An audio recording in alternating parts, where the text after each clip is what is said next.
حضرت عمر کا زمانہ ہے، آپ جانتے ہاتھ میں کوڑا رکھتے تھے، تو آپ جا رہے تھے، ایک شرابی تھا ہاتھ میں، اس نے بوتل شراب کی پکڑی تھی، گلی کا موڑ کاٹا اس نے تو آگے حضرت عمر نظر آئے۔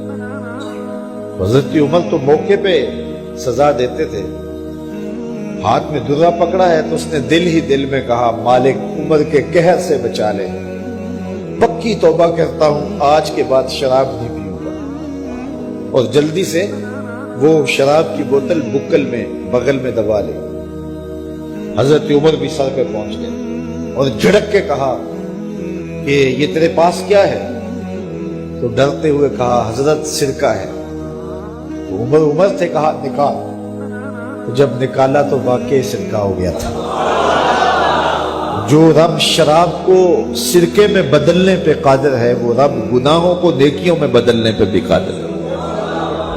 اس کے در پہ کوئی آئے تو صحیح، جھولی پھیلائے تو صحیح، ہم تو مائل بکرم ہیں، کوئی سائل ہی نہیں، راہ دکھلائیں کسے، راہ روے منزل ہی نہیں۔ کوئی اس کی دہلیز پہ تو آئے، اس کی چوکھٹ پہ تو آئے، بلکہ اس کی رحمتیں تو بہانے ڈھونڈتی ہیں۔ بشر حافی ایک بہت بڑے شرابی تھے اور زندگی شراب کے نشے میں دھت گزرتی تھی۔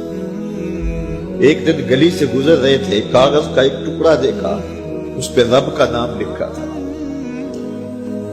یار بندہ گناہ گار ہو بے ادب نہ ہو، گناہ گار ہو بے ادب نہ ہو۔ تو کاغذ کے ٹکڑے پہ رب کا نام لکھا تھا، اس کو اٹھایا، چوما، صاف کیا، خوشبو لگائی اور اونچی جگہ پہ رکھ دیا کہ یہ میرے رب کا نام ہے، اور شراب پینے پھر میخانے میں چلے گئے۔ وقت کے ولی کو الہام ہوا، جا ڈھونڈ بشر کو اور میرا سلام دے، اور اسے کہہ کہ تیرے رب نے تیرے سارے گناہ معاف کر دیے۔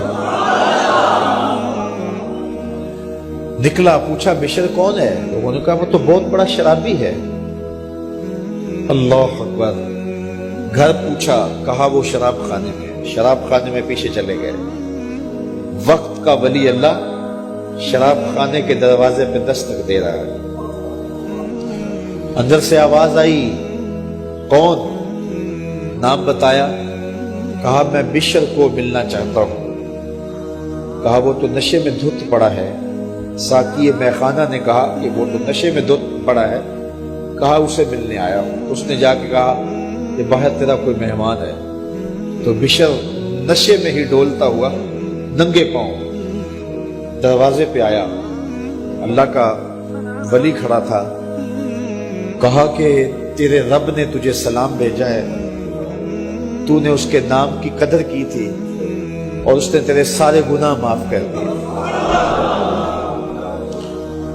بشر حافی ننگے پاؤں تھے، اس وقت نشے میں تھے۔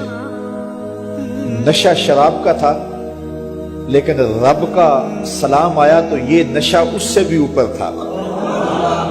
جھوم اٹھے اور کہا کہ میں اب رب کا سلام آیا ہے تو اب میں ننگے پاؤں تھا، اب ساری زندگی میں جوتا نہیں پہنوں گا۔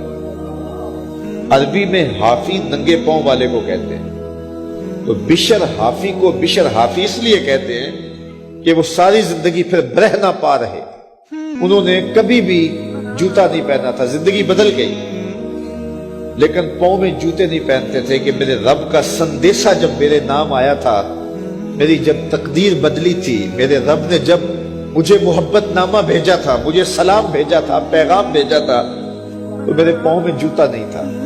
تو بشر حافی جوتا نہیں پہنتے تھے، تو رب نے کرم یہ کیا کہ بشر حافی نے گھر سے مسجد میں جانے کے لیے جو راستہ اختیار کرنا ہوتا تھا، اس راستے پر جانور گوبر نہیں کیا کرتے تھے، جانور نیت نہیں کیا کرتے تھے۔